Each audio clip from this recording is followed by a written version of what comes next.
Bismillahirrahmanirrahim. Assalamualaikum warahmatullahi wabarakatuh. Al-Fatihah ila ashrafin nabiyil Mustafa Rasulillah sallallahu alaihi wasallam wa ala alihi wa ashabihi wa azwajihi wa dhurriyyatihi wa ahli baitihi al-kiram. Al-Fatihah. A'udzu billahi minasyaitonir rajim. Bismillahirrahmanirrahim. Alhamdulillahi rabbil alamin arrahmanir rahim maliki yaumiddin. Nasta'in. اهدنا الصراط المستقيم صراط الذين أنعمت عليهم غير المغضوب عليهم ولا الضالين. الفاتحة نخص خصوصا لله الحكيم ولفاتح الكتاب الحليم الله من حسن نفعنا الله به وبعلوم في دون آمين. الفاتحة. أعوذ بالله من الشيطان الرجيم. بسم الله الرحمن الرحيم. الحمد لله رب العالمين مالك يوم الدين. إياك نعبد وإياك نستعين. اهدنا الصراط المستقيم صراط الذين أنعمت عليهم غير المغضوب عليهم. Bismillahirrahmanirrahim. Alhamdulillah rabbil alamin. Wa sallallahu wa sallama wa syarrafa wa karrama ala sayyidina Muhammadin wa ala alihi wa ashabihi at-tayyibin at-tahirin. Amma ba'du. Asyhadu an la ilaha illallah wahdahu la syarika lah wa asyhadu anna nabiyyana wa 'azimana Muhammadan sallallahu alaihi wasallam. Allahumma fassalli wa sallim wa barik ala sayyidina Muhammad wa ala alihi wa sahbihi wa sallim. Allahumma la sahla illa ma ja'altahu sahla wa anta ya hayyu ya qayyum taj'alul hazna idza syi'ta sahla. Allahumma rzuqna al-ikhlasa fil niyyati wal qawli wal a'mal. Ikhlasun niyyah lillahi ta'ala. Alhamdulillah para jamaah guru subuh, permisa, sahabat-sahabat yang dirahmati oleh Allah Subhanahu wa taala. Alhamdulillah kita bertemu kembali ya dalam kajian kitab Sulamut Taufiq, yang mana pada kali ini kita akan membahas tentang masalah akidah. Masalah akidah yang dikarang oleh Al-Habib Abdullah bin Husain bin Thalib. Sebelum kita membaca kitab Sulamut Taufiq, alangkah baiknya mari kita ikhlaskan niat karena Allah Subhanahu wa taala. Ya, kita niatkan belajar ini semata-mata hanya mengharap ridha daripada Allah Subhanahu wa taala. Bismillahirrahmanirrahim. Fasl. Yajibu ala kafatil mukallafin dukhulu fi dinil Islam wathubutu fihi 'ala ad-dawam waltizamu ma lazima 'alaihi min ahkam. Jadi kata mu'allif wajib bagi setiap muslim mukallaf ya, hendaknya dia masuk terhadap agama Islam, lalu dia menetap di dalam agama Islam selama-lamanya ya, kemudian menjalankan hukum-hukum yang ada di dalam agama Islam tersebut. Tuh, jadi wajib bagi setiap mukallaf. Nah, sebelum kita jauh ya ngebahas kewajiban bagi setiap muslim mukallaf, kita harus mengetahui terlebih dahulu apa itu mukallaf. Apa yang dimaksud dengan mukallaf. Jadi mukallaf ya, di sini para ulama menjelaskan bahwasanya al-mukallaf wal baligh al-aqil alladhi balaghahu aslu da'watil Islam. Orang yang telah balik ya, telah mencapai 15 tahun Hijriyah ya, Hijriyah hitungannya bukan Masehi ya, telah mencapai 15 tahun Hijriyah atau telah mengalami menstruasi bagi perempuan atau telah keluar mani bagi laki-laki. Itu yang pertama dikatakan mukallaf itu balik. Dia harus balik terlebih dahulu. Kemudian selanjutnya al-aqil. Al-aqil itu ghairu majnun ya. Waras, tidak gila ya. Waras, tidak gila artinya dia otaknya masih lurus. Kemudian alladzi balaghahu aslu da'watil Islam, yang telah sampai kepadanya pokok dakwah Islam ya. Apa itu pokok dakwah Islam? Yaitu dua kalimat syahadat. Asyhadu an la ilaha illallah wa asyhadu anna Muhammadar Rasulullah sallallahu alaihi wasallam. Ya, jadi itu dikatakan mukallaf itu tadi apa? Yang pertama baligh kedua akil, berakal, yang ketiga telah sampai kepadanya dua kalimat syahadat. Jadi ketiga kategori ini harus ada, ya. Tiga-tiganya harus ada supaya seseorang tersebut dikatakan mukallaf. Apabila hilang satu, misalkan dia baligh, ya, kemudian dia juga berakal, tapi dia belum sampai kepadanya pokok dakwah Islam atau dua kalimat syahadat, ya, misalkan dia itu hidup di tengah-tengah hutan. Dia hidup di tengah-tengah hutan yang jauh daripada kehidupan Islam, sampai dia itu belum tahu sama sekali apa yang dimaksud dengan dua kalimat syahadat. Apa sih dua kalimat syahadat itu? Lafadznya bagaimana, ya?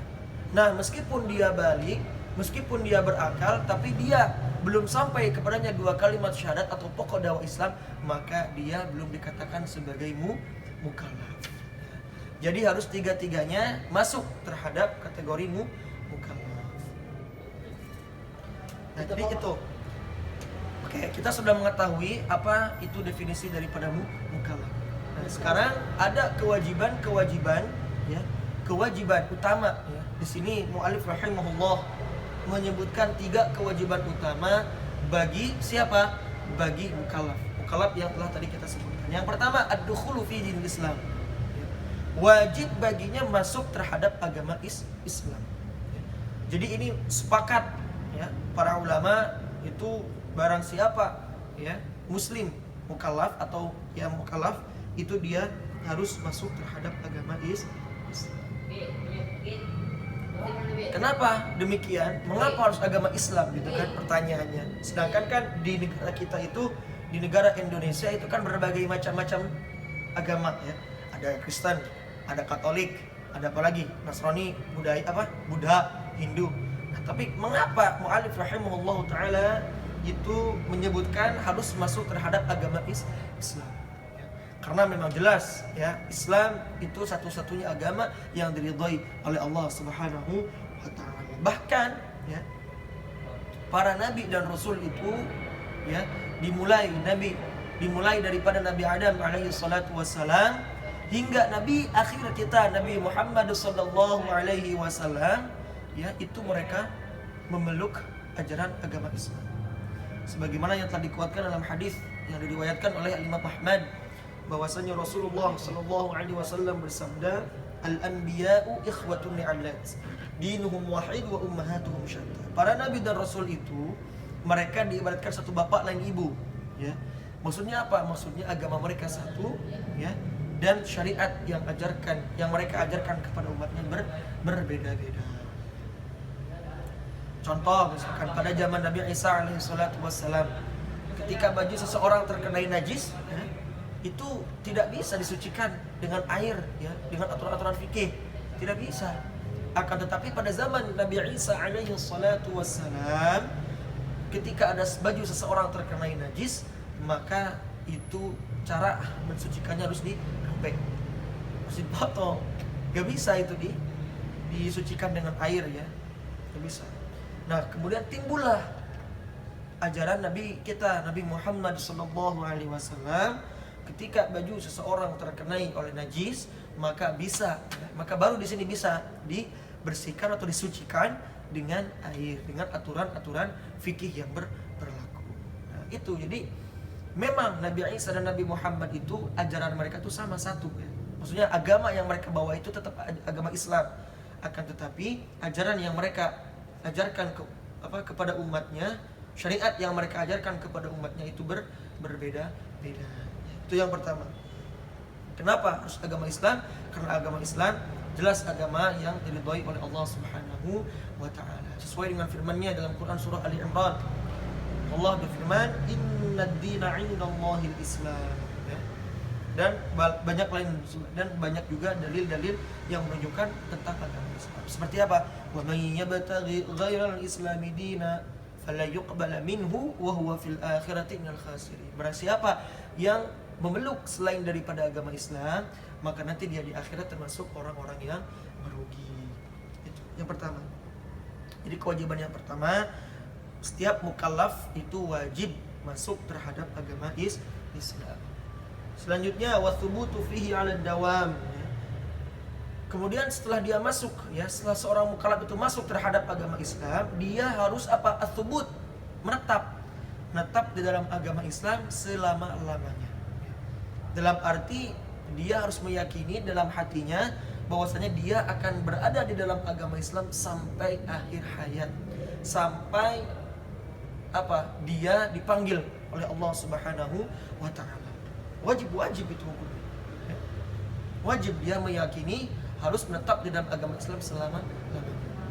Maka hati-hati nih, hati-hati jangan sampai karena urusan dunia, ya, ada seseorang yang akhirnya tiba-tiba ragu atas keimanan dan keislamannya. Ya.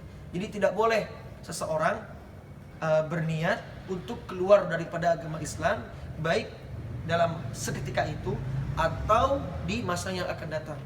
Contoh misalkan ada orang yang ragu-ragu akan keislamannya, nanti saya seminggu ke depan akan keluar dari Islam, atau setahun yang depan akan keluar dari Islam.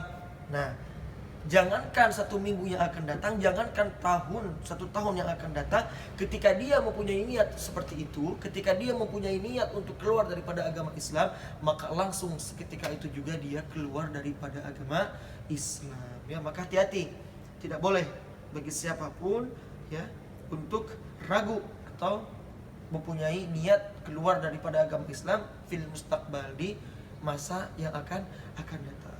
Nah, lalu bagaimana nih Ustaz? Yang udah terlanjur nih, saya waktu itu pernah punya niat kayak gitu.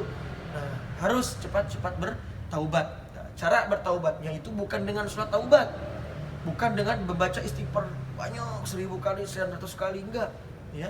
Akan tetapi cara bertaubat ketika seseorang telah keluar daripada agama Islam itu harus apa? Kembali mengucapkan 2 kalimat syahadat dengan niat masuk terhadap agama Islam, baru sah. Ya, gitu. Kemudian kewajiban yang selanjutnya waltizamu ma lazima alaihi minal ahkam. Ya, jadi pertama, setelah dia masuk terhadap agama Islam, kemudian dia menetap dalam agama Islam selama-lamanya, ya. Kemudian dia apa? Harus melaksanakan hukum-hukum, ya, yang ada dalam syariat ajaran agama Islam. Jadi artinya dia itu harus ada wajibat wajtinabul muharramat, ya, menjalankan perkara-perkara yang diwajibkan oleh Allah Subhanahu wa taala dan juga menjauhi daripada perkara-perkara yang diharamkan oleh Allah Subhanahu wa taala. Salah satunya ini mencari ilmu. Ya, contohnya ini nih, kita lagi thalabul ilmi, mencari ilmu. Mencari ilmu itu hukumnya wajib, ya. Sebagaimana yang telah diriwayatkan oleh Imam Al-Baihaqi dalam hadisnya, Rasulullah sallallahu alaihi wasallam bersabda, "Thalabul ilmi fariidah. Fariidatun 'ala kulli muslim." Bahwasanya menuntut ilmu agama, ya, ilmu agama yang pokok, ya, yang hukumnya wajib, ya. Apa yang hukumnya wajib bagi setiap individu itu fariidah, kata Nabi, wajib, ya, bagi setiap muslim. Sedangkan kalau udah dikatakan wajib hukumnya, apabila dilaksanakan mendapat pahala, kalaupun tidak maka dia mendapatkan dosa. Makanya alhamdulillah kita masih diberi kesempatan, ya, oleh Allah Subhanahu wa taala untuk bisa menelaah ilmunya Allah Subhanahu wa taala, yang mengkaji daripada sedikit ilmu, ya, yang dikarang oleh Habib Abdullah bin Husain bin Thahir. Itu, ya, menjalankan perkara-perkara yang diperintahkan oleh Allah Subhanahu wa taala dan menjauhi larangan-larangannya.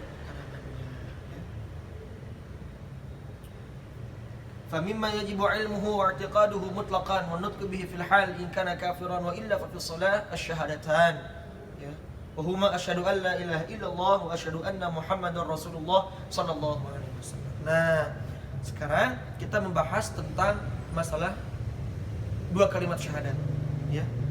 Jadi termasuk, ya, daripada kewajiban kita, kewajiban bagi setiap mukallaf itu harus mengetahui makna daripada 2 kalimat syahadat, meyakini daripada 2 kalimat syahadat, dan mengucapkan 2 kalimat syahadat tersebut, ya, harus mengucapkan. Kapan waktu mengucapkan 2 kalimat tersebut? Ya, seketika itu juga apabila dia mukallaf kafir. Apabila dia seorang kafir, maka dia wajib mengucapkan 2 kalimat syahadat seketika itu juga, ya, dengan niat masuk agama Islam. Loh, kenapa? Kenapa harus seketika itu? Karena supaya dia masuk terhadap agama Islam. Kan dia kafir tadi. Jadi wajib seketika itu juga dia mengucapkan 2 kalimat syahadat supaya apa? Supaya dia masuk terhadap agama Islam. Itu yang pertama. Nah, tadi kan kafir. Nah, kalau muslim bagaimana? Kapan mengucapkan 2 kalimat syahadat kalau bagi kita yang telah muslim? Nah, bagi yang telah memeluk agama Islam itu harus mengucapkan 2 kalimat syahadat kapan? Indas shalah. Ketika melaksanakan sholat. Kan kita ketika melaksanakan sholat nih, ketika tahiyat ya, ketika tahiyat awal atau tahiyat akhir, kita suka melaksanakan membaca 2 kalimat syahadat. At-tahiyyatul mubarakatus salawatut thayyibatu lillah. Assalamu alayka ayyuhan nabiy wa rahmatullahi wa barakatuh. Assalamu alayna wa ala ibadillahi salihin. Asyhadu an la ilaha illallah wa asyhadu anna muhammadar rasulullah sallallahu alaihi wasallam. Itu ya. Jadi bukan cuma hafal doang nih 2 kalimat syahadat itu ya. Memang kita dari kecil, bahkan dari TK, dari SD ya, kita udah masyhur tuh 2 kalimat syahadat, udah hafal. Asyhadu an la ilaha illallah, asyhadu anna muhammadar rasulullah. Nah, tapi tidak cukup sampai di situ. Kita harus mengetahui apa? Meyakini makna daripada 2 kalimat syahadat tersebut. Lalu apa makna daripada 2 kalimat syahadat tersebut ya? Nah, di sini mu'allim melanjutkan wa ma'na asyhadu an la ilaha illallah ya. Dan makna daripada syahadat yang pertama ya, kita sekarang membahas tentang makna 2 kalimat syahadat ya. Pertama kita akan membahas makna syahadat yang pertama dulu. Syahadat asyhadu an la ilaha illallah wa asyhadu anna muhammadar rasulullah. An ta'lama wa ta'taqida wa tu'mina tusaddaqa an la ma'budu bihaqqin fil wujudi illallah. Kita harus mengetahui, harus meyakini dan juga mengimani bahwasannya tidak ada Tuhan yang berhak disembah dengan sebenar-benarnya ya, kecuali Allah Subhanahu wa ta'ala. Kecuali Allah Subhanahu wa ta'ala. Jadi inilah makna daripada syahadat yang pertama. Tidak boleh kita meyakini Tuhan selain daripada Allah Subhanahu wa ta'ala. Tidak boleh. Dialah Allah Al-Wahid ya. Al-Wahidul Ahad ya. Al-Wahidul Ahad yang Maha Esa ya. Yang Maha Esa. Maknanya apa? Alladzi la yatajazza ya. Alladzi la yatajazza. Zat dialah Allah, zat yang tidak dapat menerima pembagian dan juga tidak bisa dibagi-bagi. Loh, mengapa demikian? Ya karena zat Allah Subhanahu wa ta'ala itu bukanlah benda, bukanlah jisim ya, bukanlah jisim. Karena kalau jisim itu adalah sesuatu yang memiliki ukuran panjang, lebar ya, kedalaman, tinggi, itu benda. Nah, sedangkan Allah Subhanahu wa ta'ala itu bukanlah benda. Makanya di sini Al-Ahad ya, atau Al-Wahid itu dimaknai Maha Esa, atau artinya alladzi la yaqbalul inqisama wa tajazzu, zat yang tidak dapat menerima pembagian dan juga dibagi-bagi. Loh, apa maksudnya? Ya karena kalau benda itu bisa dibagi-bagi. Paham? Jelas ya? Kalau benda itu bisa dibagi-bagi. Contoh nih. Contoh misalkan ini meja ya. Meja atau ini tangan lah, tangan. Ini kan benda ya, memiliki panjang, lebar, ukuran. Nah, tangan ini bisa saya potong, dibagi, bisa menjadi 2. Dibagi lagi, dipotong lagi jadi 3, dibagi lagi jadi 4, dibagi lagi terus dibagi sampai kepada titik di mana tangan saya ini tidak bisa dibagi-bagi. Itu benda ya, jisim. Nah, sedangkan Allah Subhanahu wa ta'ala laisa jisman, bukanlah berbentuk ya, bukanlah suatu benda. Makanya ketika dikatakan Al-Wahid Al-Ahad itu maknanya alladzi la yaqbalul inkisama wat tajazzu. Dialah Allah yang tidak dapat menerima pembagian dan juga dibagi-bagi. Kemudian Al-Awwal ya, Al-Awwal dialah Allah Al-Awwal. Apa itu Al-Awwal? Alladzi la ibtida'a liwujud. Zat yang ada tanpa permulaan. Ya. Adanya Allah itu ada tanpa permulaan. Adanya Allah Subhanahu wa ta'ala itu ada tanpa didahului dari ketiadaan. Jelas? adanya Allah tanpa didahului dari ketiadaan, tanpa didahului dengan ketiadaan.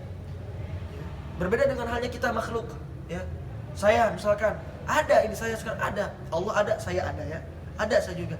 Tapi adanya saya ini berbeda dengan wujudnya Allah. Wujudnya saya ini berbeda dengan wujudnya Allah. Kalau Allah itu lam tidak li wujudi, ya, ada tanpa permulaan. Nah, kalau kita makhluk ada, tapi adanya kita didahului dengan ketiadaan. Artinya kita sebagai makhluk ada, ya, tapi adanya kita diawali dengan permulaan. Contoh misalkan saya nih lahir pada tahun 2000. Nah, sebelum tahun 2000 itu saya belum ada di alam dunia ini. Ya. Belum ada, apalagi tahun 80, tahun 65 itu saya sudah nggak ada di dunia ini. Dan ketika tahun 2000, tanggal 24 Juni 2000, lahirlah saya ke alam dunia. Akhirnya wujudlah, ada sekarang. Nah, adanya saya ini itu diawali dari ketiadaan. Sedangkan Allah Subhanahu wa taala mawjudun la bidayata li wujud. Ada Allah, ada tanpa jelas. Kemudian Al-Qadim. Al-Qadim itu sama maknanya dengan Al-Awwal, ya. Al-Awwal, Al-Qadim itu sama maknanya alladzi la ibtida'a li wujudi. Allah Subhanahu wa taala berfirman, wal awwalu wal akhir. Wal awwalu wal akhir. Jadi Allah Subhanahu wa taala itu ada sebelum adanya seluruh alam semesta ini. Al-Hayyu, Al-Hayyul Qayyum. Al-Hayy, Allah itu Maha hidup. Tapi jangan kita samakan hidupnya Allah itu sama dengan kita. Jangan kita samakan hidupnya Allah itu sama dengan kita. Allah itu Hayy, Maha hidup, kita juga hidup. Tapi maha hidupnya Allah Subhanahu wa taala itu tidak membutuhkan kepada selainnya. Allah Subhanahu wa taala maha hidup, dan hidupnya Allah Subhanahu wa taala itu tidak membutuhkan terhadap daging, tidak butuh terhadap ruh, tidak butuh terhadap tulang, tidak butuh terhadap sumsum, tidak butuh terhadap daging dan lain sebagainya. Ya. Kalau kita hidup, akan tetapi hidupnya kita itu membutuhkan terhadap ruh. Butuh kita terhadap ruh. Ketika Allah Subhanahu wa taala memanggil kita, mencabut nyawa kita, ketika berpisahnya antara ruh dan jasad, maka kita tidak disebut lagi sebagai makhluk hidup. Kita disebut lagi sebagai mayit, ya, orang yang telah mati, meninggal, tidak dikatakan hidup lagi. Oleh karena itu, kita hidup butuh terhadap ruh, butuh terhadap daging. Tanpa daging kita Allahu a'lam, ya. Jika Allah mau daging kita hidup, ya hidup. Tanpa kita butuh terhadap tulang, butuh terhadap susu dan lain sebagainya.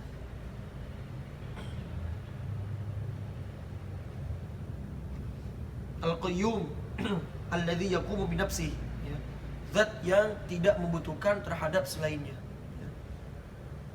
Al-Baqi itu kekal, ya. La yazulu ba'da fana'i khalqi, ya. Allah Subhanahu wa taala tetap ada setelah musnahnya seluruh alam makhluk ini.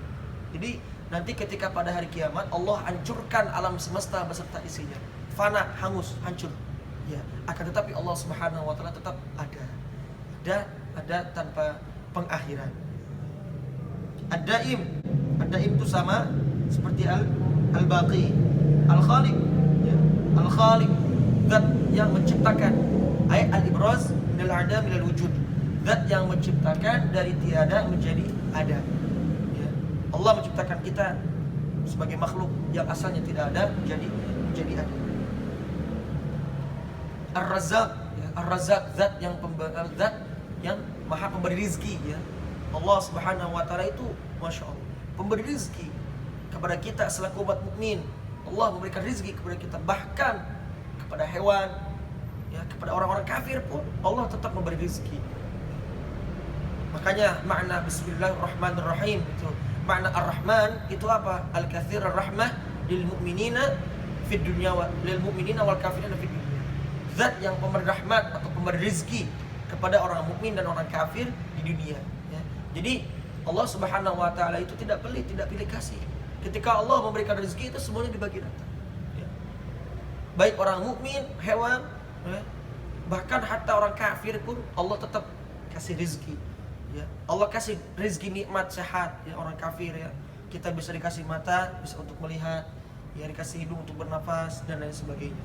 Nah, jangan sampai ya nikmat yang telah Allah berikan kepada kita ini ya, berupa sehatnya anggota badan, jangan kita lakukan untuk melaksanakan maksiat terhadap Allah Subhanahu wa taala. Justru sebaliknya, kita harus melaksanakan ketaatan kepada Allah Subhanahu wa taala dengan nikmat sehat badan ini. Gitu. Al-alim yang maha berilmu, yang maha mengetahui. Allah Subhanahu wa taala al-ilm, al-alim, ya, maha mengetahui. Allah mengetahui segala sesuatu. Ya. Berbeda dengan kita, pengetahuan kita itu terbatas, ya. Ilmu kita itu terbatas.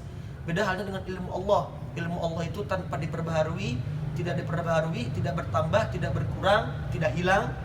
Ya. Ilmunya Allah berbeda dengan ilmunya kita. Ilmunya kita itu kadang bertambah. Kapan bertambah? Ketika kita belajar. Seperti sekarang, ketika kita belajar ilmu agama atau belajar ilmu-ilmu yang lain, bertambah ilmu kita. Ya. Sedangkan Allah Subhanahu wa taala itu tidak bertambah, tidak berubah, ya. Tidak berubah ilmunya Allah. Zat Allah begitu dengan sifat-sifatnya Allah itu tidak berubah. Ya, kenapa? Karena berubah itu adalah sifat makhluk yang paling jelas. Kata para ulama, at-taghayyur azharu alamatil huduth. Kembali ke pembahasan, ilmunya kita itu bertambah. Ya, ketika kita belajar, maka bertambahlah ilmu kita. Kadang juga bisa berkurang ilmu kita. Kapan berkurang? Ketika kita malas untuk mengulangi pelajaran yang telah kita miliki. Hilang itu. Tidak kita merojaah nih pelajaran yang telah kita ambil, yang telah kita peroleh. Hilang. Berbeda dengan yang Allah. Ilmunya Allah itu tidak. Al-Qadir yang maha berkuasa, Al-Fa'alul lima yurid, wallahu a'lam wa hakam. Alhamdulillah, ada yang perlu ditanyakan? Tidak ada. Alhamdulillah rabbil alamin. Allahumma shalli wa sallim ala sayyidina Muhammadin fil awwalin wa salli wa sallim ala sayyidina Muhammadin fil akhirin. Shalli ala sayyidina Muhammadin fi kulli waqtin wa ila Allah. Bismillahirrahmanirrahim. Alhamdulillah rabbil alamin. Alhamdulillah wa ni'amahu wa yukafi mazidah. Ya Rabbana lakal hamdu kama yanbaghi li jalali wajhikal karim wa 'azimi sultanik. Allahumma shalli ala sayyidina Muhammad wa ala Muhammad. Allahumma arzuqna al-ikhlas, Allahumma arzuqna 'ilman nafi'an wa 'amalan shalihan mutaqabbalan wa rizqan wasi'an halalan tayyiban muta'an wa la masyaqqatan qadir. ربنا آتنا في الدنيا حسنة وفي الآخرة حسنة وقنا عذاب النار. الحمد لله رب العالمين. الفاتحة. أعوذ بالله من الشيطان الرجيم. بسم الله الرحمن الرحيم. الحمد لله رب العالمين. صراط المستقيم صراط الذين أنعمت عليهم غير عليهم ولا الضالين. Sebelum kita akhiri majlis ini, mari kita baca tahlil terlebih dahulu, baca sholawat dan baca doa istighfar, meminta ampun bagi kita juga umumnya bagi mukmin. La ilaha illallah. Allahumma salli ala sayyidina Muhammad wa ala alihi wa sahbihi wa sallim. Rabbi ighfirli wa liwalidayya wa lil mu'minina wal mu'minat. Akhiru da'wana, assalamu alaikum warahmatullahi wabarakatuh.